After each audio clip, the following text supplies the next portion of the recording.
Today I am going through my 10 favorite non-allocated whiskeys of 2024.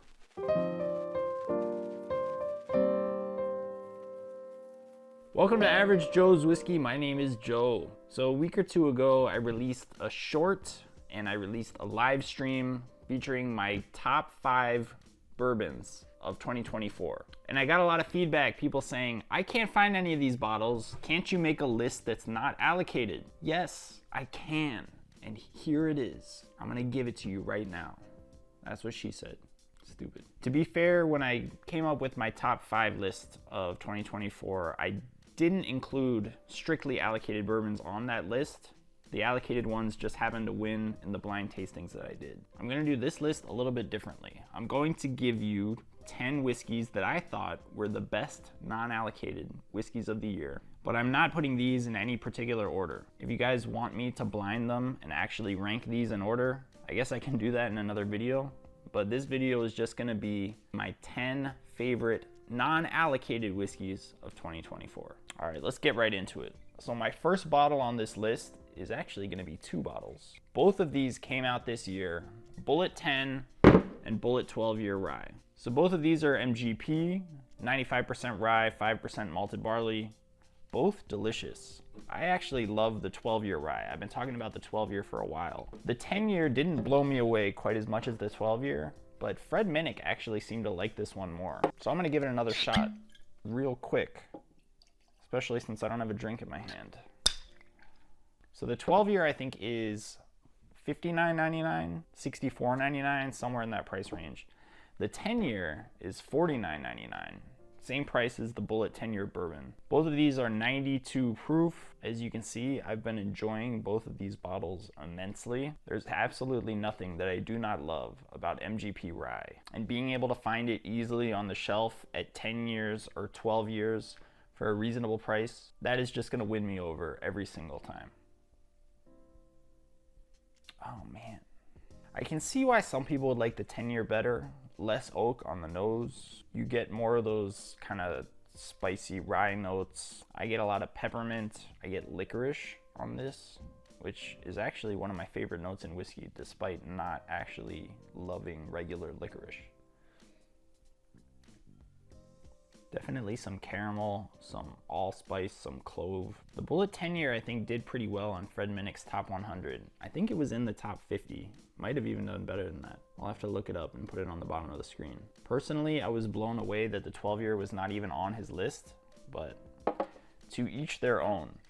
But anyway, both of these Bulleits, the 10 and the 12, excellent whiskeys that are widely available, non-allocated. Next up, let's switch over to a bourbon, a double oaked bourbon, Pursuit United double oaked. So this one came out earlier this year, and I had a lot of really nice things to say about it. I'm gonna pour a little bit of this one too. I can't drink all these. It's a Tuesday night. I can't be having 10 drinks on a Tuesday night. But I did want a sip of this one. Anyway, Pursuit United double oaked is unlike any double oaked whiskey that's on the market. It has a completely different nose, completely different palate. Usually, when you nose a double oaked whiskey, you get a lot of oak. This one, you just get a lot of like caramel, vanilla. I like to describe it as frosted cupcakes. To me, this smells straight up like vanilla cupcakes, buttercream icing. It's remarkable. This Pursuit United, like all their other bottles, come in at 108 proof. I believe it retails for $64.99, maybe $69.99, but a very reasonable price for a craft distillery. Excellent proof point, delicious whiskey. Super thick and mouth coating. You get that buttercream frosted note on the palate as well. I love what Pursuit United is doing. They also put out a double oaked rye this year. I have not actually gotten my hands on one of those yet, but I'm sure it's delicious as well. All right, let's keep this moving. All right, we're gonna switch back to another rye. And I actually don't have the correct bottle for this one, but we're gonna make do. I'm talking about Sagamore 9-year. Now the Sagamore I'm holding is a Sagamore 8-year. They are similar. Obviously, the 9-year is a year older. I have tried the 9-year. I absolutely love it. It's everything I love about the 8-year, just taken up a notch. Like I said, I've tried it. I've seen it on the shelves a number of times. It's fairly easy to find. Retails for, I think, $79.99, which is a pretty good price for literally one of the best ryes that you can buy, allocated or non-allocated. Sagamore 8 and 9 years, I believe, are both still MGP. So another MGP rye on the list. But Sagamore 9 year, one of my favorite ryes, absolutely deserves to be on the list. The 8 year is great too, if you can find the 8 year for like 10 bucks cheaper. But the 9 year is the one that came out this year, and that's the one that is on the list. All right, let's switch back to a bourbon, but keep with our MGP theme. Remus Repeal Reserve number 8. So the Remus Repeal Reserve 7 I thought was good, but didn't blow me away. The Repeal Reserve 7 was very rye forward. It had a lot of rye notes for a bourbon, but it just didn't have my favorite qualities in a bourbon, and it didn't really have my favorite qualities in a rye either. So I kind of felt like the 7 was in no man's land. The 8 is a totally different story. I'm gonna pour a little bit of this one too. I'm really losing the battle not to drink 10 pours tonight, but we're gonna power through. So this Repeal Reserve 8 is a blend of 2 10-year-old bourbons and 1 17-year-old bourbon. Comes in at 101 proof, so 1 proof point higher than last year's, than all the other years actually, I think. And this one is pretty easy to find on the shelf. Retail price is $120, so a little bit on the high side for a 10-year 100 proof whiskey, 101 proof. But this one is much more classic bourbon notes than the previous year. It really noses like it's got a good amount of age on it, just caramel and cherry and oak. Really delicious. Yeah, this bottle is just opened up beautifully. The more I drink it, the more I like it. But Remus Repeal Reserve 8. MGP is having a good year. All right, let me show some love to my home state of Virginia here. This is Ragged Branch Cowboy Cut. So personally, I am not the biggest Ragged Branch fan, but when I first tried their Cowboy Cut, I was blown away, honestly. This is a really, really interesting bourbon. This particular bottle is a batch 1. I also have a batch 4. I'm not sure which one came out this year. I assume the batch 4 probably came out this year, but they are very similar flavor profiles. This wasn't like a one batch wonder. They all seem to be very, very good. So the Cowboy Cut is interesting. This is a wheated bourbon. The mash bill is something like 60, I think it's 66% corn, and then 17% wheat and 17% malted barley. It's somewhere in that range, but I know there's equal amounts wheat and malted barley, which is unusual and makes for a really interesting pour, especially if you're a big barley fan. You get some of that malty impact that you typically find on malt whiskeys, but you also get that smoothness and kind of grassiness of wheated bourbons. And on top of all that, they double oaked it. So it's a wheater, a high malt, and a double oaked bourbon coming in at 122 proof. The batch 4 that I have, I think, is like 118, and these are very reasonably priced. These I think are about $69.99. They're in that $70, $75 range, somewhere around there. I get a lot of dark fruits on this one. A lot of like raisin and date, dark cherry. Ragged Branch honestly hasn't really impressed me with their regular stuff, but this one I think they hit the nail on the head. So I wanted to give them some love, especially being that they're about a 2-hour drive from my house. So Ragged Branch Cowboy Cut makes our list. Next up on the list, another bourbon. This one from the great state of Mississippi. I'm talking about K-Luke. So K-Luke is one of my favorite new brands. This one from Jonathan Maisano. This particular bottle is a batch 7. And although I did get this one this year, I think they're up to like batch 10 now. But I know batch 10 has gotten a lot of praise. I wish I could afford to buy every batch, but I just can't. It's a fairly expensive bottle, comes in at $109.99, but honestly, this has all the flavor of an allocated whiskey. It has beaten a lot of allocated bottles in blinds. Jonathan Maisano does an unbelievable job blending the high rye and the low rye mash bills.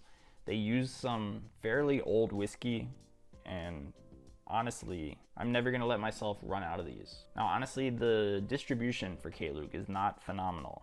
They don't have much distribution outside of Mississippi, but it is available online. Sealbox has it, very available online, very easy to find, and an absolutely delicious whiskey. Next up, honestly, I wasn't positive if this one is allocated or not, but I don't think it is. This is Maker's Mark, the Lost Recipe. So I'm pretty sure this one was a Costco exclusive, meaning they sell it in all of the Costco's across the country that are able to sell whiskey. I'm pouring another one.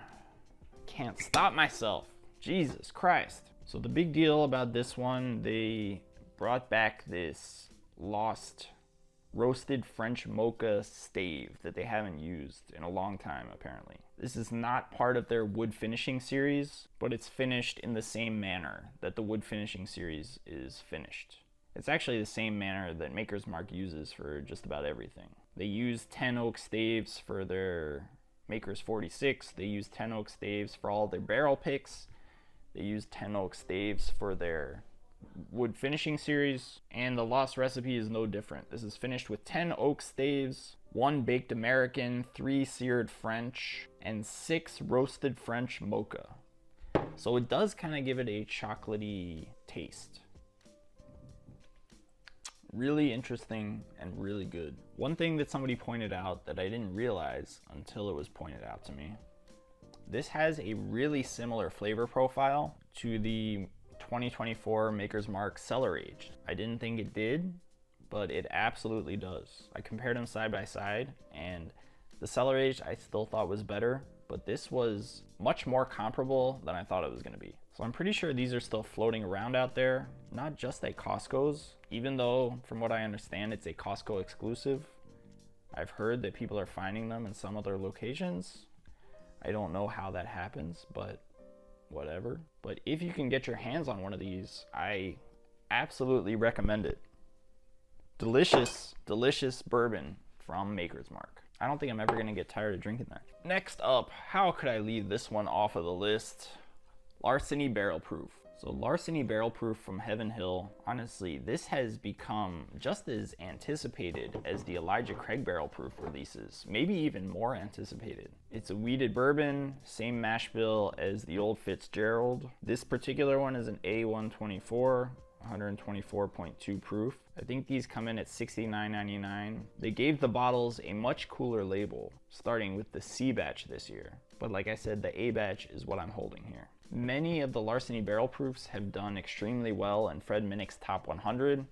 Last year, I think 2 of the batches came in 2nd and 3rd place. This year, I know one of them cracked the top 10, and 2 of them cracked the top 20. But Larceny Barrel Proof, definitely one of the best non-allocated bottles that you can find on shelves pretty much everywhere. So next up is a bottle that I had in my blind for my top 5 bourbons of the year. It just didn't end up finishing in the top 5. But this is another award winner, Smoke Eye Hill Barrel Proof. So this bottle has gotten a lot of attention since it won Best Bourbon. I think it won Best Bourbon at the Ascot Awards earlier this year. This one comes in at 131.4 proof. I know it's a small craft distillery and the distribution is not great, but you can order these online. That's how I got mine. And the price I think is somewhere between like $90 and $100. It's in that $90 to $100 price range. I bought this one after it won Best Bourbon at the Ascots, beating out George T. Stagg. I don't think it's better than George T. Stagg, but I do think it's excellent and very comparable to like a Stagg Junior. I'm gonna pour a sip of this one as well. One thing about this one that I love is the cork. Listen to that sound. It's crazy. That is one sturdy cork. They use heirloom blue corn for this, which I think is really cool. It gives it kind of an interesting flavor. I think it gives it more depth and complexity. Since it is a younger bourbon, I feel like that blue corn kind of makes your palate think that it's older than it actually is. I know in the newer releases, they started putting a 5-year age statement on this, which kind of threw me because I was under the impression that it was closer to 8 years old. But it could be a blend of 5 and 8-year-old whiskeys. Another thing I heard is that they use small barrels and they use big barrels, and they kind of blend it out to get some of that oak impact that the smaller barrels offer while balancing it out with the more traditional notes from a standard size barrel. That's just something I've heard. I don't know if it's 100% accurate, but I don't know, man. I'm just relaying what I heard. Barreled, aged, and bottled in Colorado Springs, Colorado. But this really is an interesting pour, and to have a craft brand making such good whiskey, a lot of these craft distilleries, if they can hang around 10 years, they're gonna have some unbelievable whiskey on their hands. It has a very unique flavor profile. And I remember when I blinded it for my top bourbon of the year list, this one really stood out, just having a different flavor profile than pretty much everything else in that blind. So Smoke Eye Hill, wanted to make sure they were on the list, wanted to give them credit. Excellent whiskey, excellent distillery. I hope they keep moving in the right direction. All right, guys, I got one more bottle on this list, but before I get to it, there's one other bottle that I wanted to talk about, but I only have a sample, so it didn't feel right to fully commit to putting it on the list. But this Limestone Farms Heritage Distilling is amazing. So this is a newer brand. I tasted all of these on a live stream. They have 3 other bottles at different price points. This is their highest price point at something like, I think it's like $170 or so. But Limestone Farms Heritage Distilling, this is their private select. And their private select is unbelievably good. Like I said, $170, comes in at 113 proof. I think it's around 9 years old, so it's not terribly old, but it is very unique flavor profile, incredible whiskey. I've been meaning to order a bottle. It's available on their website. I just haven't actually ordered one yet. And I refuse to finish this little sample that I have until I actually order a bottle. So Limestone Farms Heritage Distilling Private Select, I would definitely say that is one of the top non-allocated whiskeys that I've tried this year. Their other 3 bottles are pretty good too, but this one just kind of stands head and shoulders above the rest, to be honest. So I wanted to shout out Limestone Farms. Like I said, I don't have a bottle, otherwise it would definitely be on the list. All right, last up, guys. Last bottle. How many of these did I actually pour? I didn't mean to pour that many, but I'm gonna have to pour the last one. That's just how it works. Last up, Bardstown Amroot collab. So personally, I've been a huge fan of these Bardstown Bourbon Company collaborative series. I have absolutely loved the West Virginia Barrel Company collaboration. That's one of my favorites. I absolutely love the Foursquare collaboration. I haven't tried all of them because they are terribly expensive, which we'll get to in a second. This one is a collab with Amroot. Amroot is the Indian whiskey company.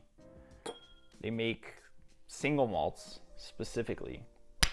But even if you're not a big fan of single malts, I think you'll really like this whiskey. It is predominantly rye whiskey. The blend consists of 43% 9-year Indiana rye whiskey. That's with the 51% rye mash bill. 20% 8-year Indiana rye whiskey. That's the 95.5 mash bill. 17% 14-year-old Kentucky bourbon. Looks like a wild turkey mash bill. 15% 10-year-old Kentucky bourbon. And 5% 11-year-old Kentucky bourbon. And then they take that blend and they finish it in Amroot Indian single malt casks. So like I said, if you're not a big single malt fan, I don't think it matters because you just get a hint of that single malt on the finish. It doesn't really affect the palate very much. You do get a little bit of it on the nose, and like I said, a little bit of it on the finish. When I tried this bottle earlier this year, I was absolutely blown away. Like, it doesn't taste like a bourbon, it doesn't taste like a rye, it doesn't taste like a single malt, but it tastes like it pulls the best qualities from each one of those whiskeys and just blends it up into something that has never existed before. Like with this Amroot collab, they were able to bottle the impossible. I may be taking it a step too far with that description, but it's really, really good. Really good. So this collaborative series, just like the rest of the collaborative series, are very expensive. That is the downfall of these Bardstowns. They come in at around $160, but just remember there is some older whiskey in here, and these are bottled at 110 proof, which is one of my favorite proof points. I feel like 110 is kind of the perfect balance of flavor and punch. Like 110 proof whiskey you could drink all night. You're not going to be unconscious the next morning. Bardstown Bourbon Company's had a really good year. They also released the Discovery 12. The Discovery 12 was on my short list for my top 5 bourbons of the year. It didn't do particularly well in the blinds, but I definitely think it's a delicious whiskey. They also released their Origin Series High Wheat. I think that one's 106 proof. I was tempted to put that one on this list, but I felt like it wasn't quite as good as some of the other bottles on here. But for 50 bucks, it's an excellent bargain. But anyway, Bardstown, Amroot collab, great job. You guys seriously knocked it out of the park with this one. One of my favorite Bardstown collabs. I can't try them all because they're so expensive, but that one definitely worth the money at $159.99. All right, guys, we're finally at the end. That is all I got for today. I appreciate everybody watching. If you enjoyed this video, please take a minute and watch another one. I'll see you next time.